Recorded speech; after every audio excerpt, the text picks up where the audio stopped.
السلام عليكم. بسم الله الرحمن الرحيم. الحمد لله رب العالمين والصلاة والسلام على خير المرسلين محمد النبي الأمي وعلى آله وصحبه أجمعين.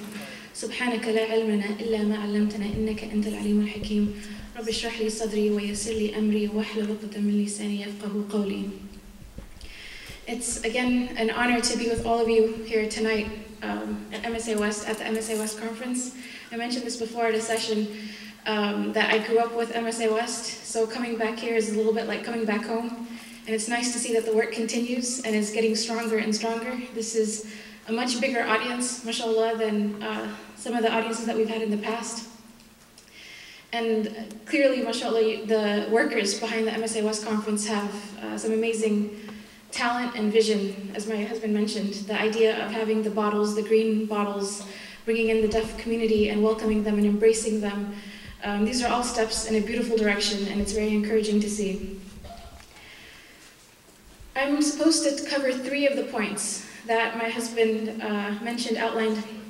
And I believe that the first point that I'm going to talk about is the most important of the 10. Not just because I'm talking about it, but because this one point has to become actualized for the other points to really flourish. And some of the scholars mention that this issue in Islam is 1/3 of the religion. And that's why I cannot emphasize it enough. And it's the issue of sincerity. For the Islamic worker, it's where you start. The person who is involved in MSA, don't even think about all of the different issues you're facing if you don't start out developing this quality of sincerity. And what I want to do is describe the sincere person. Because a lot of times when we hear about the issue of sincerity or being sincere to Allah subhanahu wa ta'ala, not wanting to do things for people, we don't know how it manifests itself on a practical level or on an MSA level. So I'm just going to describe a profile of a person that would be considered sincere in terms of the outward actions are a reflection of something that is an internal state. I also want to start off by saying that there's so much good work, good public work that happens in MSA. And there's a grave warning from the Prophet Muhammad ﷺ that good work on its own can actually land us somewhere bad. That the first 3 people who are thrown into hellfire, a scholar of religion, a wealthy man who gives a lot of charity, and someone who dies on the battlefield, in something that would be considered jihad, struggle, right? And these 3 people are thrown into hellfire because of the fact that they were doing these outwardly good deeds that are amazing, so that people could praise them, so that they would hear their name being mentioned. And subhanAllah, these are the first 3 people who are going to be thrown into hellfire. So realizing that without sincerity, all of our good deeds are in vain. Without doing it for the right reason, it's the wrong act, no matter how good the act may seem on the outside. So this is really something, again, that is the pillar and the core of everything else.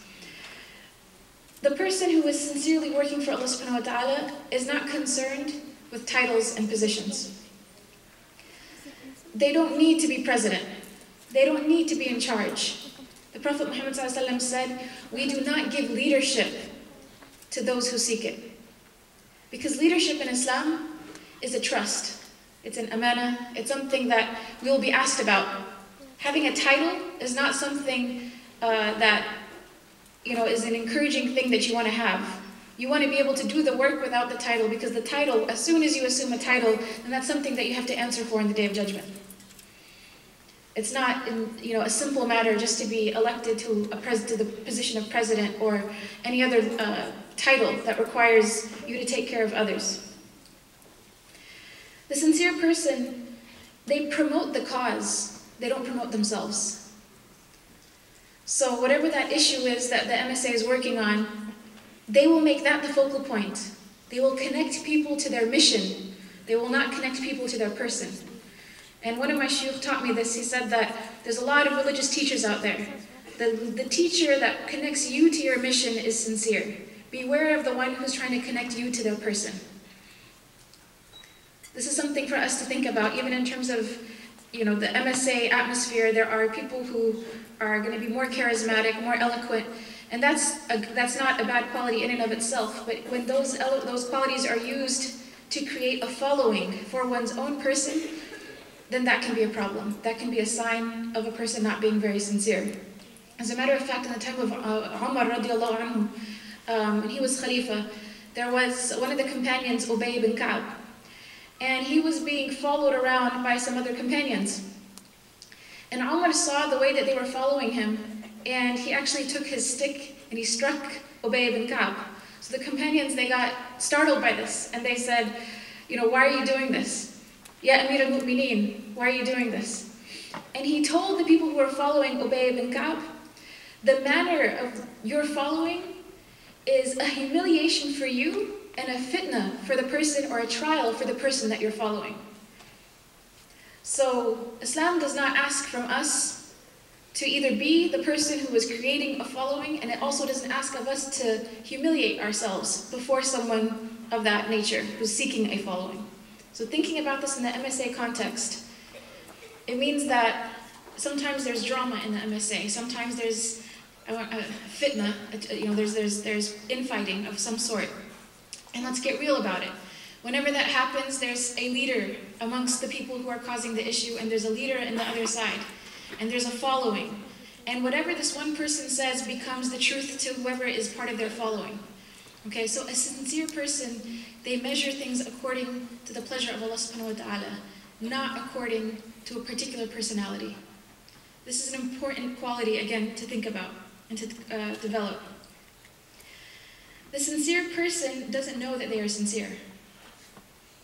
Someone says, I'm so sincere. That's a very good sign of them not being very sincere. They're not aware of their sincerity.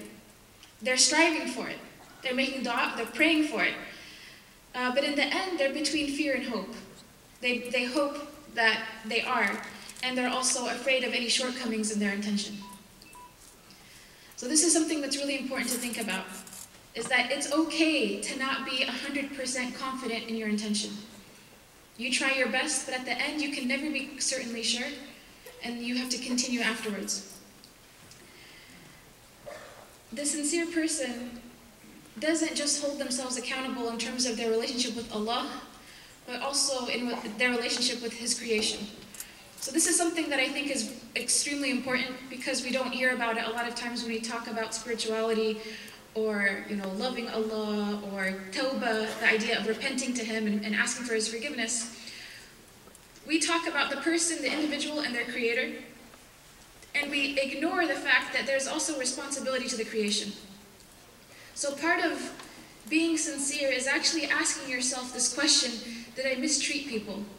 Did I say something wrong? Was that backbiting? Did I assume the wrong things? Did I give people their rights? I'm responsible for them. Did I actually do my job right? Did I try my best in fulfilling these things? The sincere person holds themselves accountable. You're not arrogant about your title or position. You're actually the opposite. You're vulnerable and humble in front of Allah, in front of God Almighty, with the way that you're dealing with the responsibility that you're carrying for His sake. The Prophet Muhammad ﷺ, he described riya, which is basically seeking admiration from people, as being as subtle as a black ant crawling on a black rock on a dark night.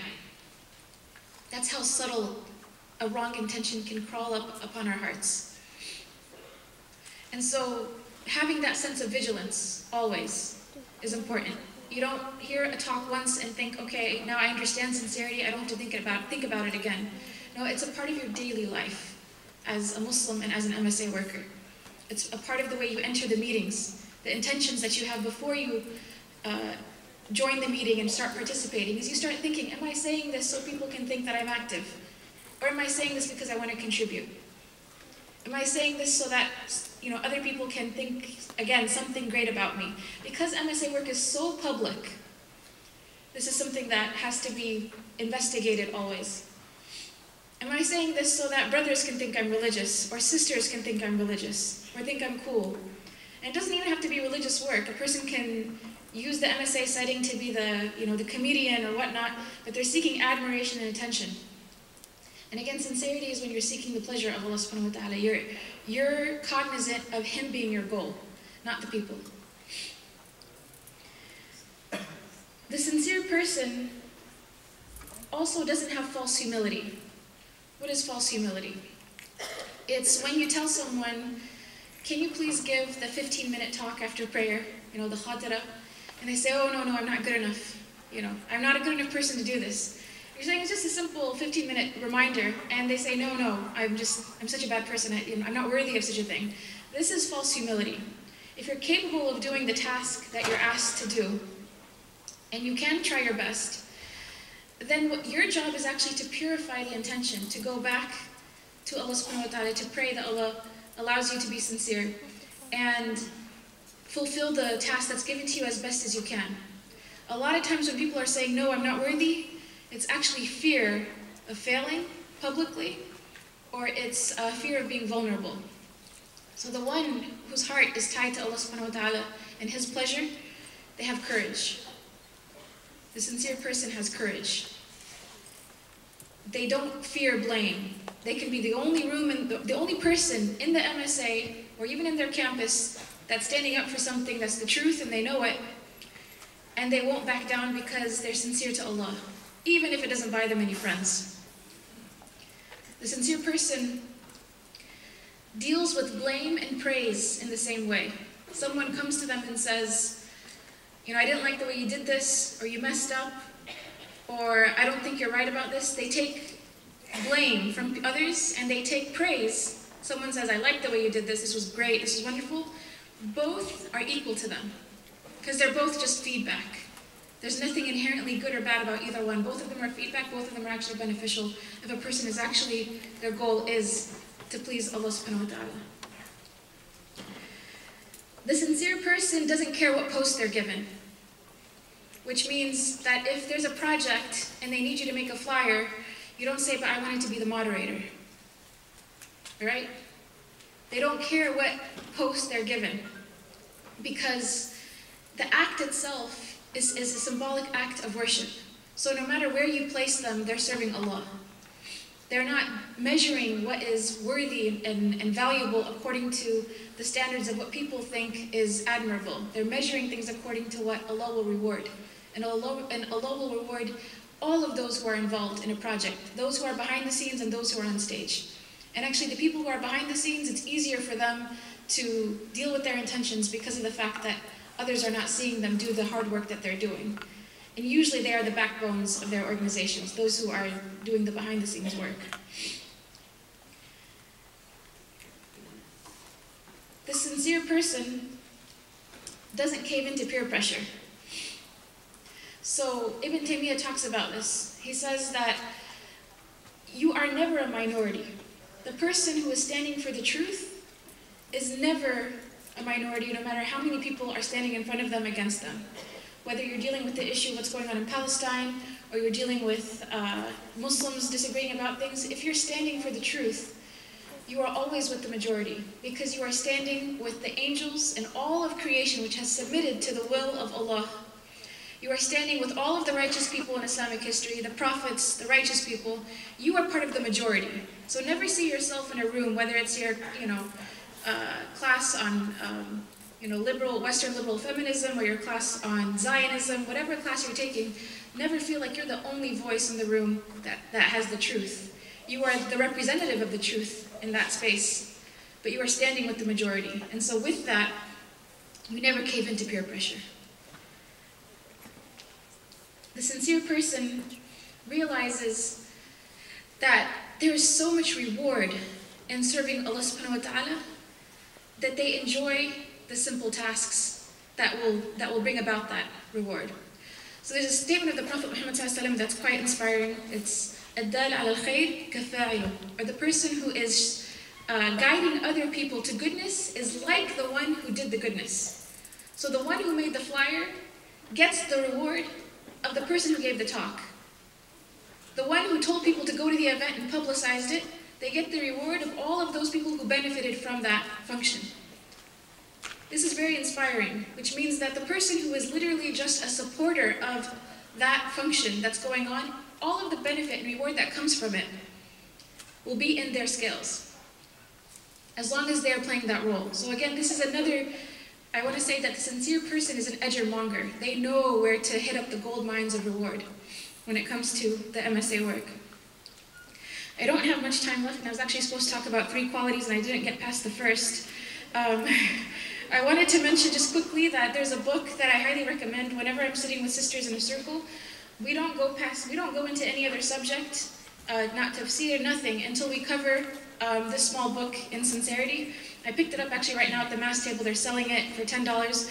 But this is not just to be an advertisement for mass. This is truly an excellent book, and I recommend MSAs utilize it. It's based on a translation of a book that Sheikha wrote, sort of an abridgment of it. But it's imperative for young people, and especially Islamic workers, to start their development off with that book. There's another book that I want to mention also that's also being sold, and that's Rising Soul, A Guide to Personal Development.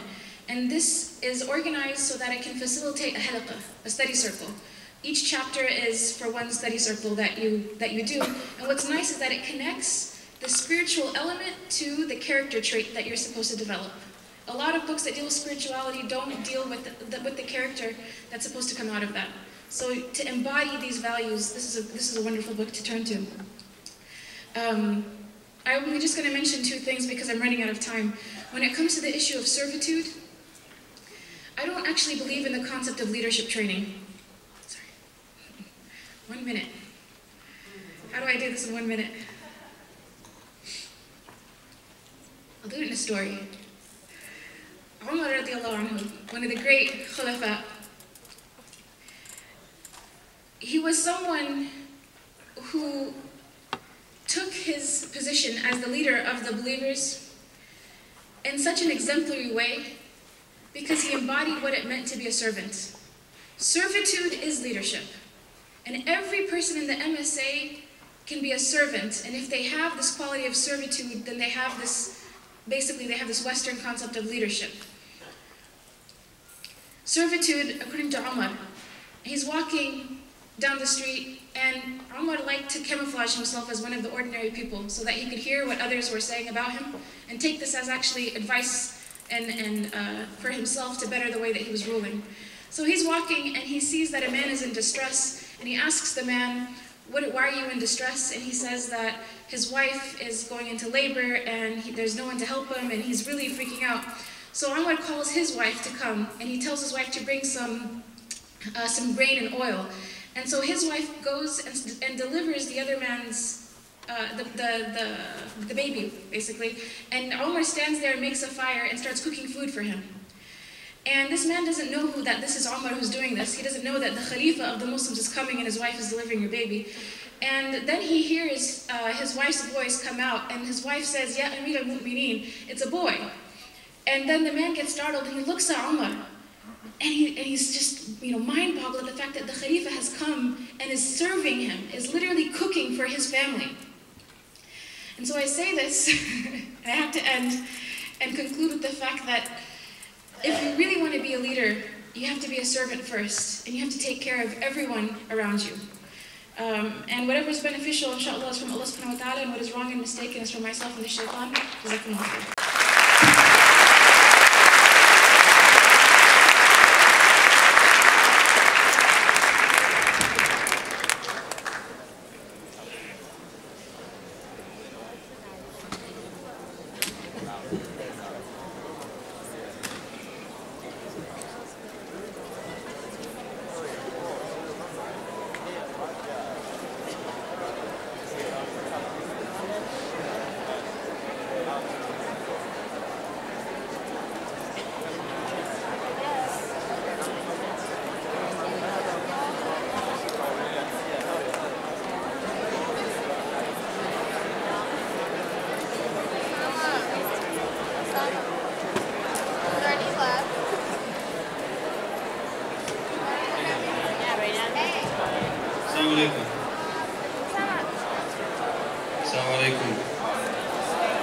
get it all out. Huh? We said it in the beginning. You guys should have been listening. Okay, you can check that out. I have these to look at. I think I have some for you. I'll answer this one. There's not, some questions really have nothing to do with the topic, but it's okay because at least you're asking about things that you care about, so that's important. So this one is, what's your opinion on marrying a non-Muslim woman? I don't agree with it, to be honest, to tell you the truth. And I know other imams that won't do it, that they won't marry brothers to Christians or Jews, because they just don't think it's the right thing to do in America, and I pretty much agree with them. How would you address the lack of haya and the shyness in the Muslim youth if you see it as a problem? I do see it as a problem, especially in meetings or interactions and events. Do you want to do that? I think that it's a problem, and I don't know what else to say. I think that shyness or haya as a foundational principle is, first of all, the Prophet ﷺ said that every deen every way of life has a distinct quality, and the distinct quality of Islam is shyness, is haya, is this modesty. And that he said, ﷺ, that haya or modesty does not bring anything but good. Only good comes from it. So this concept is really important, and it actually originates in our relationship with Allah. It originates in our relationship with God. That before it's an issue of how we interact with the opposite gender, it's an issue of how we interact with God Himself. And how whether or not we're able to actualize the understanding that He's watching us in everything that we do, and we'll be held accountable for everything that we do. Yes, you can. I just wanted to also add that a lack of haya is, we usually talk about it in terms of gender relations, but it's a deeper issue. It actually goes, I think it goes back to the issue of sincerity and humility. Because if a person is humble, they're not a show-off. And about anything. I mean, is it correct socially, for example, for someone to say, I'm so rich, look at me, I'm so rich, or look at me, I'm very intelligent, I'm very smart. But when it comes to the issue of being immodest, it's basically a person saying something like that. Without saying the words, they're behaving in such a way where they're saying, look at me, I'm so attractive. That's not, that's a show-off mentality. And Muslims, that's not part of our culture. It's not part of who we are. We're humble people. And when we are in the presence of others, we try to remind them of God. We don't remind them of ourselves. So I think it goes back to developing a deeper issue of sincerity with Allah subhanahu wa ta'ala. There's another one that's interesting. I didn't catch this because I was backstage. It said, I don't have a question, but earlier the brothers booed the coordinators because they told them not to get up and make noise. It was disrespectful. Please pass it on, whatever. I mean, not whatever, but this is the point. And yeah, I mean, I missed that. But if you guys booed them because they told you to calm down, it's a bust. It's a bad decision. But, you know, Allah is forgiving. So you still have the possibility of making tawbah before you go out onto the Santa Barbara night. What night is it? Saturday? Yeah, it's a Saturday night in UCSB. So make tawbah before it's potentially too late. And apologize. May Allah protect us. And yeah, what else was I going to say? That's it. That's not nice. Be nice. How do you suggest restructuring the general order of events carried on by college students during the year, repeating the same thing at the same time every year because that is the usual routine? Creates a lack of sincerity, in my opinion. And there's also something on the bottom of the note that shall not be stated in public. UCI people. Yeah. This was part of the talk that I didn't get to complete because I ran out of time. But for the issue of servitude, it's on an individual level, but it's also on a society level, social level. So I wanted, like, if you want to know what your MSA should really do and should get involved in to have an impact on that campus, think about servitude as an MSA. Think about if your MSA were to shut down, would anyone miss you on campus? Think about it. In our masajid, if our masajid were to close down, would any one of the neighbors in the community miss the Muslims? And if they wouldn't, then we're doing something wrong. Because a big part of Islam is serving society. And You know, you have to think about people like Malcolm X or even Martin Luther King. When these people were killed, there were riots in the street. There were riots. People cared about losing these figures. So think about making your MSA that kind of institution where people would care. The rest of the campus would definitely care about them losing you because of how much service you're providing to the greater campus. So think about that in terms of building a vision. Don't just do annual events for the sake of doing them. Really have goals that are set in your values. Okay, so now you guys write questions. All right, there's some good ones. This one, brother, you mentioned that you can't save the world until you pray your 5 prayers on time. However, I have family members who have a mentality that if someone does not pray consistently, they have to kick them out of the house. This makes me want to pray less, and I'm really worried that the door I am closest to with Allah will close without salah. Okay, so there's, I think, 2 issues here. And I've said this before in ICOI, and this goes, whenever you face oppression, even in the name of religion, that's unfortunate, but don't let it become a barrier between you and God. Your relationship with God is your own business. If someone oppresses you, even in the name of religion, that doesn't mean it should become a barrier between you and God. Okay? This is point number 1. Point number 2 is I think it's important for us to adopt the method of dua la quda, that we are callers to what is good and righteous and not judges to exact rulings on people. I don't know the details of your family environment, but generally speaking, I mean, there's different ways to deal with things, and everyone has their red lines. Maybe this is a red line for your family, I don't know. But we should think about how we can get people to a better place rather than pushing them out of where they need to go. Can you repeat the book titles? These ones are really quick. So, the undergrads which occupy the MSA board don't get along with the grad students due to large age difference. What is the solution? The solution for the undergrads is for them to humble themselves, and the solutions for the grads is for them to humble themselves.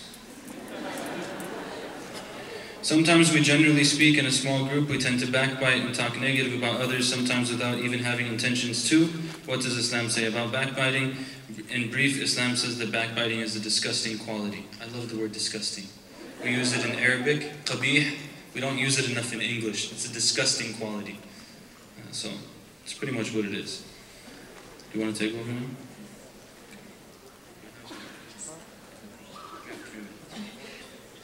In 3 minutes. The book titles, again, Sincerity, the Essential Quality. The second book is Rising Soul, A Guide to Personal Development.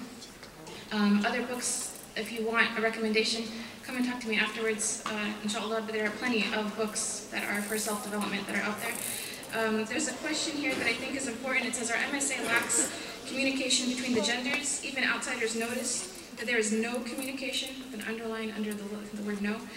How do we go about trying to have brothers try and do things and work with the sisters? Okay, so having a balanced approach to gender relations is important for any MSA. And whenever there's an imbalance, there's a weird pendulum swing that tends to happen. People end up having, I want to say, double personalities where, like, within the MSA setting, it's very rigid and very strict and no one's talking, and then outside of the MSA, there's all sorts of really crazy things going on between the brothers and sisters, but not on MSA time. So this is an unhealthy model, clearly. For there to be a proper process, I would actually encourage this MSA to invite speakers to come and talk about gender relations in its own session, because there are a lot of misconceptions. I remember when I was growing up, they thought sisters couldn't run for president. They thought a sister's voice was outa. They thought, a sister's voice was prohibited. They thought that, rather than all the sisters, raising their hand all the time, you should have only one spokesperson to speak on behalf of all of you. I mean, there was crazy stuff that used to exist. Man, you guys don't even know what the 90s were like, so you're living in good times. But the MSA needs to be educated about what does it mean to have healthy gender relations. And there's an article that I've written, it's on sahibweb.com, and it's called, it wasn't very controversial. I thought it would have been controversial, but maybe the community has progressed. It's called Co-ed Love for the Sake of Allah. The idea that you can love your brother and love your sister for the sake of Allah, and there's nothing wrong with that. And the basis of the article is that if the rules of Islam are applied properly, then what you have is this mutual respect and love and ukhuwah that can only exist if the relationships are balanced based on the Islamic principles. Okay.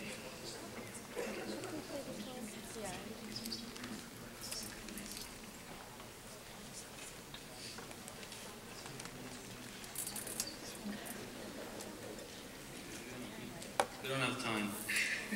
That's it. Sorry. I always like to squeeze the time. You know the woman who's always 5 minutes late? So, or 15 sometimes. But how does one approach an MSA that does not have the motivation to do anything and wants to spend all its funds on parties for the MSA rather than use a portion of it to make a difference? It's okay to celebrate a success, and I have tried to suggest things in order to make a difference in the community. So, an MSA that's completely unmotivated. And I really hope, inshallah, that those who are present here in MSA West, I hope that MSA West becomes the vehicle that motivates all of the MSAs and sort of gives them a sense of direction. So if an MSA is out of the loop with the other MSAs, this is something that you can have positive peer pressure through MSA West to push your MSA in the right direction. Have delegates come and visit your campus and talk about MSA experiences across California. Even in a party setting, for example, you can have a sister come from another campus from, I want to say, MSA UCSD, and invite them over and let them come and talk to your people. Because I think Islamic work is something that naturally people are attracted to.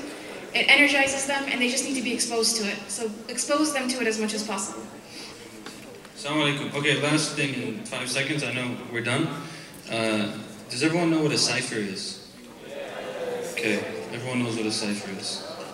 No, but not everyone knows what a cipher is. Okay, cipher is one of these. It's a circle. In underground hip-hop culture, it's a freestyle circle. It's basically everyone stands in a circle and they go back and forth freestyling. And what I'm trying to say is that the lectures are limited and question and answer sessions are limited. But anytime you see, I won't speak on your behalf, but anytime you see me walking around, if there's a question that you want to ask, if there's a discussion that you want to have, the cipher is always open. So whatever you want to talk about, it's all good, inshallah. Jazakumullah khairan. Assalamu alaikum.